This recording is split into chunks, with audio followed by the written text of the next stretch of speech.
इसके पहले की जो अखिलेश सरकार थी या फिर मायावती की जो सरकार थी, उसमें अपराध तो काफ़ी चरम सीमा पे थी। उन लोगों को तो मतलब किस टाइप से प्रशासन को संभालना चाहिए, रूल कैसे करना चाहिए, और जनता की परेशानियों को, यूपी की परेशानियों को ही नहीं समझ में आया। मतलब सभ्यता संस्कृति सबको नष्ट करते जा रहे थे वो। नमस्कार, आप देख रहे हैं एयर न्यूज़ और मैं हूं आपके साथ पायल शर्मा। इस वक्त मैं मौजूद हूं दिल्ली के कनॉट प्लेस में और मैं आपको बता दूं कि एक पोस्टर आया था योगी आदित्यनाथ का जिसमें लिखा था बटेंगे तो कटेंगे। तो हाल ही में अभी सपा प्रमुख अखिलेश यादव का भी एक पोस्टर आया है जिसमें लिखा है जुड़ेंगे तो जीतेंगे। सीधा जनता से जुड़ते हैं और इस पर बात करते हैं। क्या नाम है आपका? रंजीत सिंह। कहाँ के रहने वाले हैं? दिल्ली और झारखंड से भी हैं बिलोंग। योगी आदित्यनाथ का एक पोस्टर आया था जिसमें लिखा था बटेंगे तो कटेंगे, और अभी अखिलेश यादव का भी एक पोस्टर आया जिसमें लिखा है जुड़ेंगे तो जीतेंगे। क्या कहेंगे उस पर? ये देखिए, योगी जी ने जो स्टेटमेंट दिया है वो मतलब हिंदुत्व को जोड़ने के लिए दिया था स्टेटमेंट, और ये काफ़ी सोच समझ के दिया गया था। अब उसमें क्या है कि अखिलेश यादव जी ने इसमें मतलब एक तरह से ये देखिए, जहाँ तक हम देख रहे हैं उसको काउंटर अटैक है उस योगी जी को, उस स्टेटमेंट को नलीफाई करने के लिए, उसका जो प्रभाव है उसको कम करने के लिए, ठीक है, इन्होंने एक अपना स्टेटमेंट दे दिया है, ठीक है ना, कि जुड़ेंगे तो बटेंगे तो क्या, बटेंगे तो कटेंगे। नहीं ये अखिलेश यादव ने कहा है जुड़ेंगे तो जीतेंगे। जुड़ेंगे। क्या लगता है आपको, जुड़ेंगे तो जीतेंगे और कौन जुड़ेगा इनके साथ? ये स्टेटमेंट से ही पता चल रहा है मतलब क्लियरली कि जीतने के लिए उन्होंने हर संभव प्रयास, जो कहा जा रहा है वो हर संभव प्रयास का ही एक और नमूना है कि किसी तरह से वो जीतना चाहेंगे। जुड़ेंगे तो जीतेंगे। अरे किनको जोड़ना है भाई, मतलब जोड़ने का ये हर संभव प्रयास है उनका। और उनका जो योगी जी का जो स्टेटमेंट है कि बंटोगे तो कटोगे, उसको नलीफाई करने के लिए, उस इफेक्ट को कम करने के लिए उन्होंने काउंटर अटैक किया है। इससे ज़्यादा कुछ नहीं है। पूरी तरह से पॉलिटिकल एजेंडा है अखिलेश यादव जी का ये, और ये तो चलते ही रहता है इनका। कुछ मतलब मिलता नहीं है तो कुछ से कुछ बोल देते हैं अखिलेश यादव जी। और आगे बताएं। तो क्या लगता है आपको, कौन जुड़ेगा इन लोगों के साथ? जुड़ेंगे वही जो मतलब अखिलेश यादव जी को सपोर्ट करना चाहते हैं, किए हैं पहले किसने सपोर्ट किया है अखिलेश यादव को?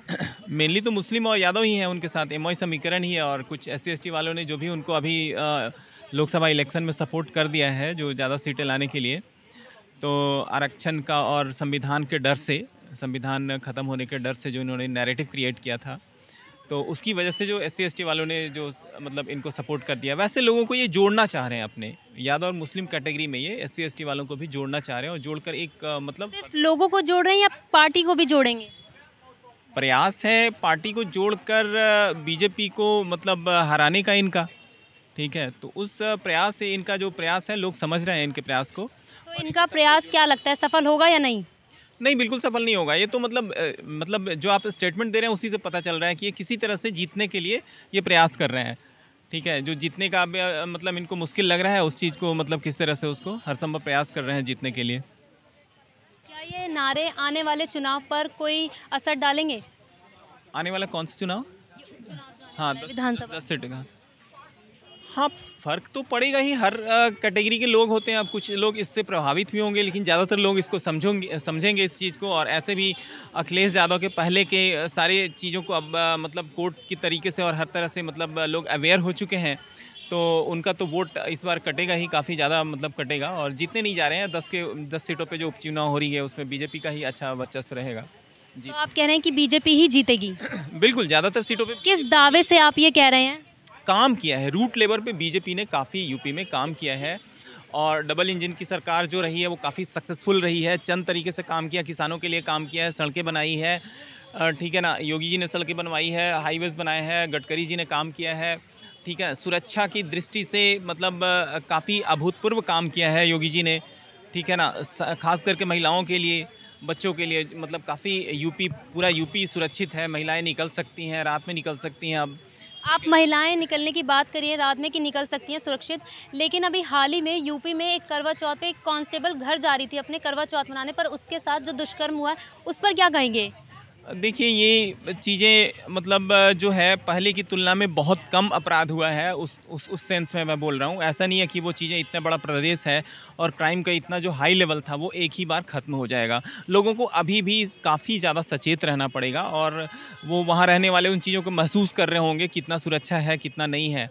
और इसमें ऐसे कुछ मतलब कहा नहीं जा सकता है कि बिल्कुल फ्री हो गया आप यूपी में, दिल्ली की तरह हो गया जैसे महिलाएं यहाँ पे आधी रात को भी निकल रहे हैं, बार में जा रहे हैं। और दिल्ली सुरक्षित है आपके हिसाब से? काफ़ी यूपी की तुलना में तो काफ़ी ज़्यादा सुरक्षित है। सुरक्षित है दिल्ली, यूपी लेकिन आए दिन तो दिल्ली में ज़्यादा केस होते हैं। अपराध के देखिए कई तरीके होते हैं। जिस तरह के अपराध यहाँ हो रहे हैं उस तरह के अपराध और यहाँ, वहाँ पे कांस्टेबल के साथ हुआ। यहाँ पे हाई क्लास जो सोसाइटी है वो आप मतलब किसी भी टाइम निकलते रहती है। आप देख लीजिए 12 बजे रात में ये कनॉट प्लेस में ही खड़े हैं लोग आराम से, लेडीज़ मतलब लेडीज़ का ग्रुप घूमते रहती है। तो अपराध फिर भी यहाँ पे होता है। तो दिल्ली को तो मतलब ऑल ओवर इंडिया में किससे कंपेयर ही नहीं किया जा सकता है, दिल्ली और मुंबई को। इस चीज़ को समझिए, मतलब दिल्ली बॉर्डर आप जैसे ही क्रॉस करेंगे तो ऑल टुगेदर एक डिफरेंट इन्वायरमेंट है सिक्योरिटी का। तो वो यूपी का जो चीज़ें बढ़ रही है इतने बड़े प्रदेश में, मतलब काफ़ी बड़ा एरिया है दिल्ली की तुलना में, तो मतलब समझिए कि बहुत बड़ा एरिया है।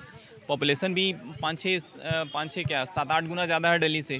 तो उस चीज़ को योगी जी को काउंटर मतलब कंपैरिजन का बिल्कुल डिफरेंट है, ठीक है ना। तो लेकिन तो क्या लगता है आपको उपचुनाव में कौन सी पार्टी जीतेगी, कौन सी पार्टी निखर कर आएगी? बीजेपी का काफ़ी स्ट्रॉन्ग चांस है और बीजेपी की ज़्यादातर 10 में से सीटें मिलेंगी, क्योंकि बीजेपी ने वहाँ पे रूट लेवल के पे काम किया है। कई और किसी पार्टी ने काम नहीं किया? नहीं, वाकई किसी ने काम नहीं किया। और सबसे बड़ा कि अपराध को ही बढ़ा दिया है, तो काम कहाँ जाएगा यदि आप कुछ काम करेंगे भी। किसने अपराध बढ़ाया है?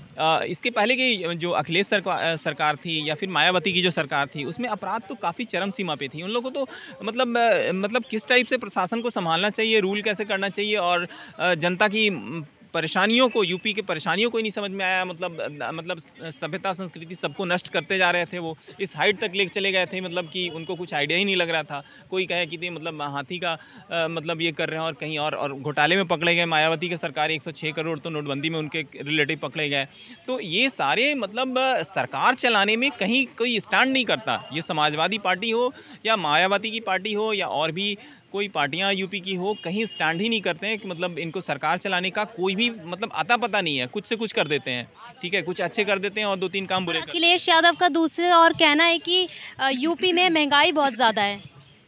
महंगाई बहुत सारी चीज़ें महंगी और बहुत सारी चीज़ें सस्ती भी तो है। किस चीज़ पे महंगाई? वो उनका ये कहना है कि बीजेपी ने सबसे ज़्यादा महंगाई कर रखी है यूपी में।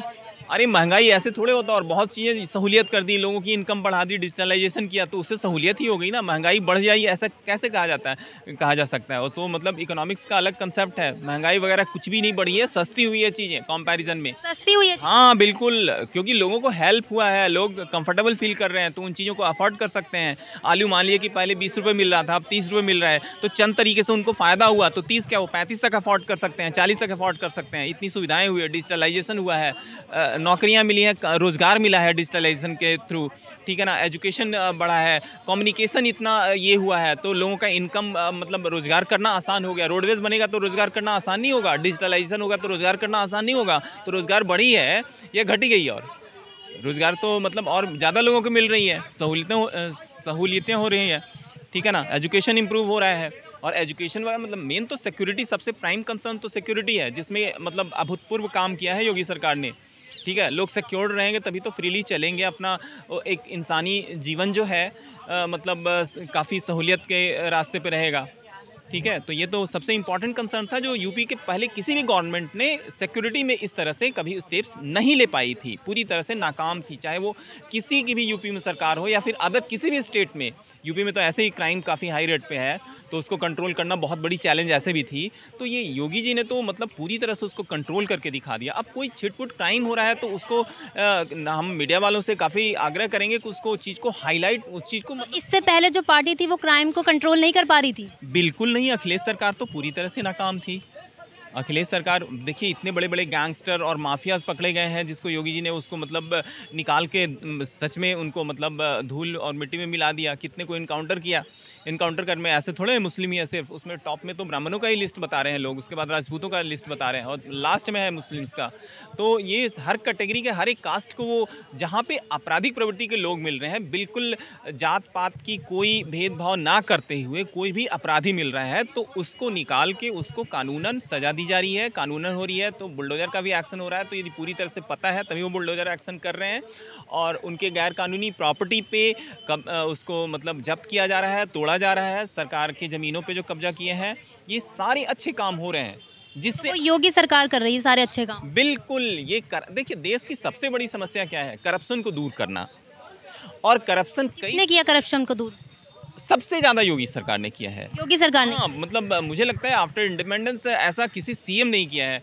और एज ए रूलर तो मतलब इनका मतलब ऐतिहासिक मैं इनका योगदान मानता हूँ। जो पिछले सैकड़ों सालों में ऐसे कोई मोनार्की भी होती थी, तो ऐसा उत्तर प्रदेश जो ये इस प्रदेश को ऐसा रूलर पहले कभी मिला ही नहीं होगा। मुझे लगता है कि 500-700 सालों में जो उसकी मतलब सांस्कृतिक वैल्यूज़ को, ठीक है ना, देखिए कितने नाम कितने पुराने हैं जिसको उन्होंने ठीक किया। प्रयागराज नाम है कब का, उसको हटा के मतलब 300-400 साल बाद उसको इलाहाबाद से प्रयागराज किया गया है। और ये बहुत ज़रूरी है, ठीक है ना, सांस्कृतिक वैल्यूज़ को लेते हुए। और अदर जितने भी सिटीज़ हैं जिसका ऐसे नाम है, मुस्लिम नेम है, आक्रांताओं के नाम पे रखा गया, वो सारों को पूरी तरह से मतलब और जल्दी चेंज करना चाहिए। ये तो क्या लगता है यूपी को सबसे अच्छा नेता और योगी के अलावा कोई और मिल सकता है? कभी नहीं, कभी नेवर, इम्पॉसिबल। उनको तो क्यों? जनता को, क्योंकि हर एक मतलब सबसे बड़ी वैल्यू मोस्ट इंपॉर्टेंट है कि सांस्कृतिक वैल्यूज़ को वो बढ़ावा दे रहे हैं, उसको प्रोटेक्शन कर रहे हैं, उसको इम्प्रूव कर रहे हैं, उसको निखार के सामने ला रहे हैं,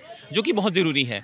हमारी संस्कृति में ही सब कुछ है, हमारी संस्कृति में ही एजुकेशन छिपा हुआ है, हमारी सामरिक शक्ति संस्कृति से ही बढ़ेगी, है ना। और हमारा व्यापार सांस्कृतिक वैल्यूज से ही, जिस समय मतलब हम सोने की चिड़िया होते थे, सबसे ज़्यादा समृद्ध थे, वो हमारी संस्कृति के बेस पे ही थी। तो योगी जी इन बातों को समझते हैं, जो आज से कम 1000-1500 साल पहले जिन वजहों से यूपी और पूरा देश समृद्ध था और शक्तिशाली था, उस डायरेक्शन में उसको लेकर चल रहे हैं। तो उसमें टाइम नेचुरली लगेगा ही, लेकिन बहुत तेज़ी से इम्प्रूवमेंट हो रही है, ये भी बात है। तो उत्तर प्रदेश में उपचुनाव के बीच सपा में और योगी आदित्यनाथ में टक्कर देखने को मिल सकती है? चुनाव में टक्कर तो देखिए अलग बात है, लेकिन जो काम कर रहे हैं उसमें कोई तुलना ही नहीं है। चुनाव में तो ये टक्कर अभी भी लोकसभा सीटों में मतलब कैसे कैसे करके ज़्यादा सीटें ले आए, तो चुनाव में तो टक्कर हो सकती है। लेकिन जो उनका काम है वो मैं आपके चैनल के माध्यम से करना चाह रहा हूँ कि वो उसके कंपैरिजन में कहीं वो तो निगेटिव वर्क कर रहे थे। मतलब प्रदेश को जहाँ पे पॉजिटिवली आगे बढ़ना है, तो वो जीरो पे नहीं, वो निगेटिवली जा रही थी। कुछ ऐसे ट्रेंड सेटअप कर दी थी पॉलिटिकल पार्टीज़, जिसको इन्होंने काफ़ी मतलब स्ट्रगल करके ठीक किया है, ठीक है ना। लाइक जाति पात की भावना से मतलब जो एक्शन लिया जा रहा था सपा के ये में, अभी ये कोई भी जातिगत भावनाओं से कोई काम नहीं कर रहे हैं योगी सरकार, बीजेपी सरकार यूपी में जो है एकदम बिल्कुल सबको हेल्प किया जा रहा है। और जबकि प्रचार इंडी गठबंधन वालों ने और सपा वालों ने और मायावती के सरकारों ने जस्ट उसका उल्टा कर रही है कि ये मतलब जातिगत कर रहे हैं और ये कर रहे हैं, हिंदुत्व कर रहे हैं, और जबकि ऐसा बिल्कुल नहीं है। तो ये हिंदू मुस्लिम कर रहे हैं सपा वाले? हाँ, हिंदू मुस्लिम कर रहे हैं। पर क्यों? इनको मुस्लिम के अलावा कहीं से मतलब सरकार बनाने का कोई ऑप्शन ही नहीं है, ठीक है ना। कोई कम्युनिटी इसको सपोर्ट नहीं कर सकती है, जिसकी तो ये सिर्फ हिंदू मुस्लिम का मुद्दा उठा रही है ताकि अपनी सरकार सत्ता में ला सके। बिल्कुल एकदम एग्जैक्टली 100% यही रीजन है, क्योंकि ये इन प्रकार सरकार बनाना चाहते हैं, और इसके लिए इनको मुस्लिम ही सपोर्ट कर सकते हैं, क्योंकि यादवों का जो सपोर्ट है वो बहुत बड़ी है, लेकिन स्टिल वो सफिशिएंट नहीं है। तो इनको जब मुस्लिम का सपोर्ट मिल जाता है, तो यादव और मुस्लिम मिलके प्रॉपर्ली मतलब कर लेते हैं, और कभी कभी कुछ SC/ST वालों को ले लिया तो फिर और इनका मतलब बड़े अच्छी तरीके से सरकार बन जाती है। तो ये इस टाइप से ही कर रहे हैं। जो बिहार और यूपी में है, यादवों का इतना ज़्यादा परसेंटेज है कि यादव इसीलिए मतलब बोलबाला इनकी बढ़ गई है। अदरवाइज सरकार चलाने में कहीं प्रूफ कर चुके हैं, ये कहीं भी स्टैंड नहीं करते हैं, और दोनों ही प्रदेशों तो ये सरकार चलाने के लायक ही नहीं है? बिल्कुल नहीं। अभी बिल्कुल एग्जैक्टली पूरे जो मैटर है उसका जो जिस्ट है वो यही है कि सरकार चलाने, प्रूफ कर चुके हैं ये कि सरकार चलाने लायक, ये खुद ही प्रूफ कर चुके हैं अपने कार्यकाल में। बिहार की हो RJD सरकार हो या ये, अब देखिए यदि नीतीश कुमार जी नहीं आते तो बिहार का तो पूरा बंडाधार कर दिया था लालू सरकार ने। कहाँ कितने तरह के घोटाले कर दिया, वो सारे घोटाले वो तो इन्वेस्टिगेट करके रिपोर्ट तक आ गई है। पहले लालू जी ने किया, उसके बाद उनके बेटा और लालू यादव ने क्या क्या किया बिहार में? लालू यादव ने तो चारा घोटाले से लेकर और कई तरह के घोटाले किए, और उसमें उनको मतलब CBI ने इन्वेस्टिगेट करके लंबे समय तक। क्या लगता है घोटालेबाज आदमी है वो? बिल्कुल वो तो एकदम रजिस्टर्ड है, वर्ल्ड लेवल पे वो घोटालेबाज हो गए, और उनकी फैमिली भी इसको मतलब उसको उनकी जो विरासत है उसको आगे बढ़ा रही है। बेटा भी घोटाला कर रहा है ज़मीन के बदले नौकरी वाले में, और वाइफ भी उसमें राबड़ी देवी पकड़ी गई हैं, मीसा जी भी मतलब उसमें इन्वॉल्व हैं, और उनमें तो चल रहा है। और उसी तरह से घोटाले यहाँ पे यूपी में भी किए हैं, लेकिन अभी बीजेपी गवर्नमेंट स्ट्रिक्ट नहीं है, अदरवाइज ये सारे के सारे जेल में जाएंगे।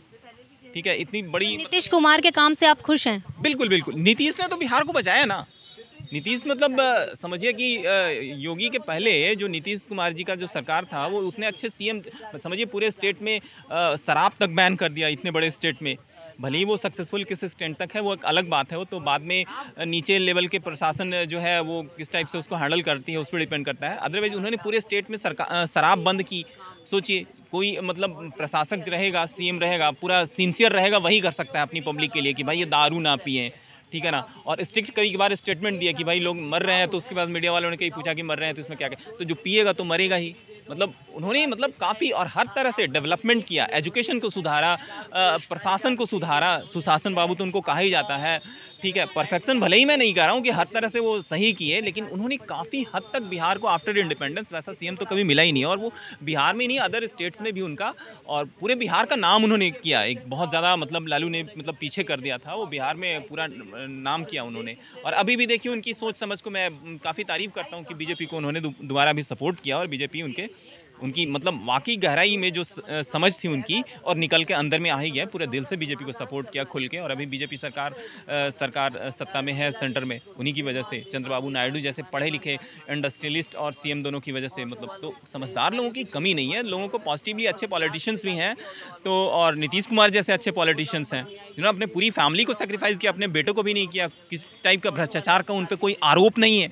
बड़े बड़े मीडिया वाले आप पता कर लीजिए, लोग बोलने के लिए तो उन पे भी बोल दिया कि ये किया वो किया, अदरवाइज भ्रष्टाचार का कोई आरोप नीतीश कुमार जी पे नहीं है। ऐसे वो आपके हिसाब से कौन सी पार्टी बेस्ट है? पढ़े लिखे सक्सेसफुल इंजीनियर हैं नीतीश कुमार जी, पढ़े लिखे सक्सेसफुल पॉलिटिशियंस हैं। पार्टी देखिए, पार्टी बीजेपी अभी सबसे बड़ी पार्टी है और अच्छी चल रही है, ठीक है ना। और इसके अलावा उनके काम, बीजेपी के काम बहुत गहराई में है और मैं तो मतलब उसको सराहता हूँ वाकई, क्योंकि सबसे इम्पॉर्टेंट यह है कि बीजेपी पूरे देश को सही दिशा दिया है इसने, है ना। आफ्टर इंडिपेंडेंस जब हुई थी तो लोगों उस समय तो कुछ चीज़ें इतना इस्टेब्लिश नहीं थी, लेकिन देश को सही दिशा, मतलब देश जिस पे चल रही थी, हमारी सभ्यता संस्कृति जिस पे डेवलप हुई है देश, ठीक है ना, उस बेसिक डायरेक्शन पे रखेंगे तभी तो वो सही दिशा में डेवलप होगी ना। कुछ हम वेस्टर्न को फॉलो करने लगे, कुछ इस्लामिक पैटर्न को फॉलो करने लग जाएँ, तो ये कन्फ्यूजन में तो देश आगे डेवलप ही नहीं होगा किस डायरेक्शन में मेहनत किया गया। तो वो ऐसे ही चल रही थी। तो ये कंगना रनावत कहती है ना किस तरह से, तो काफ़ी हद तक मतलब समझिए कि 50% उनका बात सही है कि इंडिपेंडेंस अभी मतलब सही दिशा में देश जा रही है। तो वो डायरेक्शन देना, आप मतलब किसी चीज़ में अपनी टाइम एनर्जी एंड रिसोर्सेज को स्पेंड कर रहे हो और डायरेक्शन ही सही नहीं है तो आधा तो ऐसे ही जाएगा। तो वो इस टाइप से ही चल रहा है, चाहे कांग्रेस जैसे भी काम कर रही हो। तो वो बेस इनका यही है कि संस्कृति को बेस मान के बीजेपी काम कर रही है। इनका मूल मतलब सिद्धांत ही यही है कि संस्कृति, कल्चर और मर्यादा, है ना, के बेस पे देश का विकास करना। तो और इससे ही सही डायरेक्शन में जाएगी, चाहे टाइम कितना भी लग जाए। अब योगी सरकार हो या बीजेपी के अलग जितने भी सरकारें हैं वो सब उस चीज़ को लेके चल रहे हैं और बीजेपी उस पर ध्यान दे रही है, सभ्यता संस्कृति पे, और उसमें टाइम लग रहा है। और ये छोटी छोटी कहीं ऊंच नीच होता है और उसका भी कैलकुलेशन यदि सही से करेंगे। महंगाई बढ़ गई तो महंगाई एक्चुअली बढ़ी नहीं है, वो चंद तरह से फ़ायदे दिया जाएगा तो कुछ न कुछ चीज़ें ऊपर नीचे जो होती है उसको कंट्रोल करना काफ़ी ज़्यादा मुश्किल होता है। और सरकार क्या करेगी, सरकार अपना सीट नहीं बचा पाई, इतना अपना दिल खोल के लोगों के लिए मदद करी कि मतलब देखिए 240 पे आ गई। मतलब वोट लेने वाला तरीका कुछ और होता है, उन चीज़ों पे फोकस नहीं किया, दिल खोल के इतनी मदद करी, ऐसे ऐसे फ़ायदे कर दिए जो मतलब वोट देने के फेवर में नहीं थे, इसकी वजह से हो गई। अदरवाइज़ काम तो जितना आना था उससे भी ज़्यादा मतलब काम किया गया था बीजेपी का तरफ से।